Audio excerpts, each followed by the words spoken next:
kakati nno wabaddewo okubwatuka era nga okubwatuka kuno kigambibwa nti wabaddewo owa bodaboda nga aweese omukyala naye ng'omukyala kigambibwa nti yabadde ne bbomu ng'era kiteeberezebwa nti bayinza okuba babadde bagenda kuyingira ekiggwa ky'abajulizi wali e Namugongo bagende maaso n'okuba nga tebatuusa obulabe ku bantu ba bulijjo naye kino Katonda azizza bibye Katonda ayambye ne tuba nga ate abantu baffe wetwogerera nga bakyali seefu wali e Namugongo era nga abantu bano Katonda ye alabika ina engeri gyakikozeemu abantu bano bomu ne batulikirako neba nga ate tetuuse wali mu bantu abali wali abagenze okuba nga ate abagenze okulamaga gera maaso n'okuba nga ate beebaza omutozi waabwe wali namungi w'omuntu abeera e Namugongo nga ye mumumanyi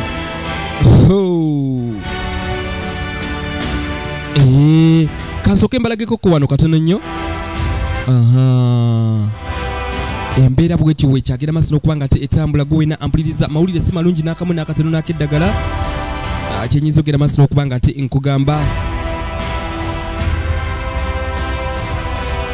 alright nina keizi wa mitambo thank you for tuning in webale kubanga ate kwoli Mivule Sharifu ogambye nti batandise katemba waabwe sure are you serious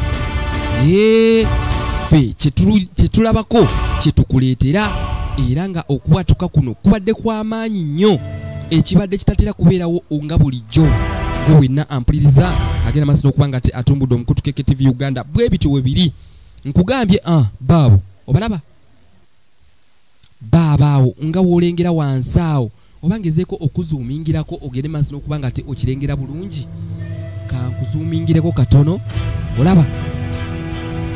olaba kaakati eyo yeemu ku bodaboda kwe babadde kati oyo omuntu kwe mulaba ng'alinga akyaliwo nga omulamba kigambibwa nti oyo y'omwami abadde avuga nti ye temubetentudde okitegeera ye temubetentudde asigadde akyali mulambalamba wabula go omutwe tekuli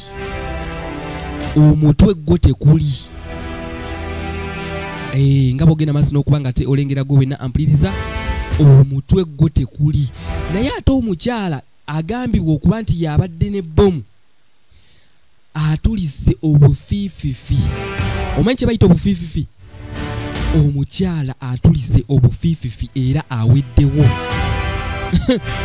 Sikovia Boyeka ogambye always God protect his people alright webale kubanga tenaye kuoli ku mukutu Keke TV Uganda Kabuuza Ronald naye webale kubanga te kuoli Tamusuza Joel webale kubanga tenaye kuoli okirengera ekintu ekyo olaba wetegereze bulungi wetegereze olaba obuntuntu obumansuse ebbali w'ekkubo kigambibwa oyo ye mukyala ye tasobola kulabikako wadde kubanga mbu yabadde ne bbomu era bumukubye yenna n'atulika kakati security tegera maaso n'okuba nga ate enyweza ebyokwerinda era nga e Namugongo aba SFC amagye ag'enjawulo gagenda maaso n'okuba nga ate agali esaidi eyo okulabika nga ate ganyweza ebyokwerinda byonna okulabika nga ate tewaddamu kubaawo mbeera yonna efaanaganako bweti gwe wenna ampuliriza ali ku mukutu Keke TV Uganda ge mawulire gatugenda maaso n'okuba nga ate tukuleetera olunaku olwaleero agaguddewo amakya g'olunaku olwaleero essaawa ziri 4 n'eddakiika 21 ezakayita ku ssaawa ez'okumakya g'olunaku olwaleero olunaku lwakubiri ennaku z'omwezi nga 3 omwezi gwa Juni tuli mu mwaka gwa 2025 oli ku mukutu Keke TV Uganda eddakiika zizo zikunukiriza okuwera 22 ezakayita ku ssaawa 4 ez'amakya g'olunaku olwaleero kakati gwe wenna ampuliriza ebyo bye bigenda maaso n'okuba nga ate biri wali emunyonyo okuliraana ekiggwa ky'abajulizi e Namugongo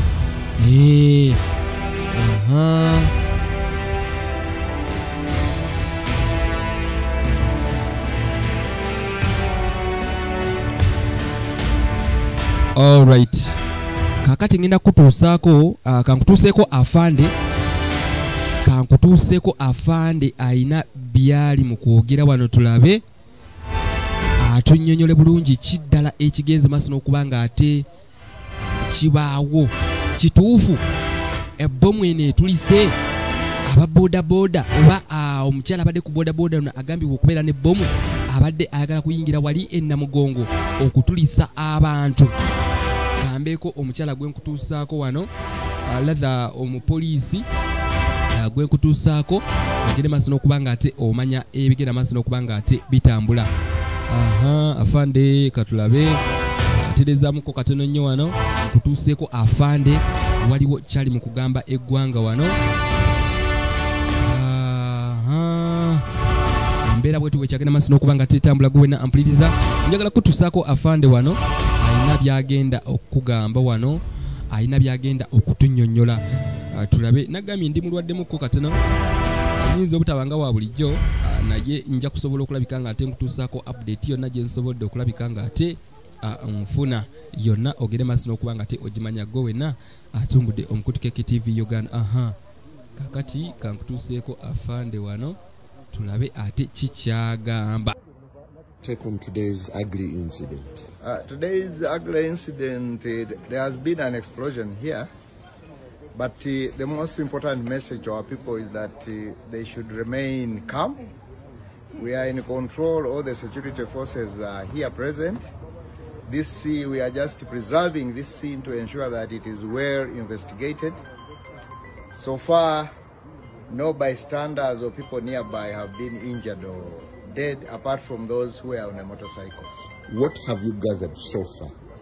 So far, it is to give anything tangible, but what I can say is there has been an explosion on a motorcycle. But we ask our people to remain alert, to be conscious of the environment around them, ensure that they know and they can account for whatever is within their environment.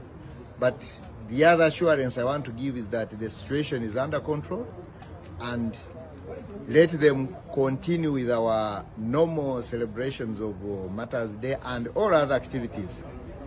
We assure them of security. Thank you very much. Take on today's ugly incident.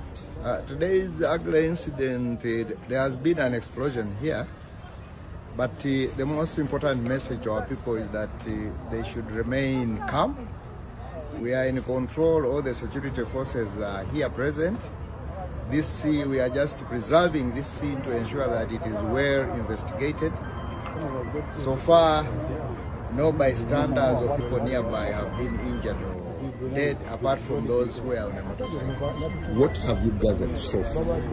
So far, it is too early to give anything tangible, but what I can say is there has been an explosion on a motorcycle. But we ask our people to remain alert, to be conscious of the environment around them, ensure that they know and they can account for whatever is within their environment. But the other assurance I want to give is that the situation is under control, and let them continue with our normal celebrations of Martyrs' Day and all other activities. We assure them of security. Thank you very much. Take on today's ugly incident.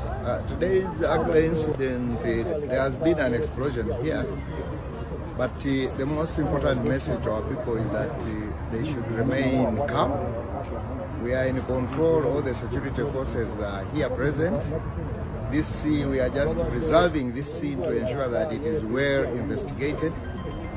So far, no bystanders or people nearby have been injured or dead, apart from those who are on a motorcycle. What have you gathered so far? So far, it is too early to give anything tangible, but what I can say is there has been an explosion on a motorcycle. But we ask our people to remain alert, to be conscious of the environment around them, ensure that they know and they can account for whatever is within their environment. But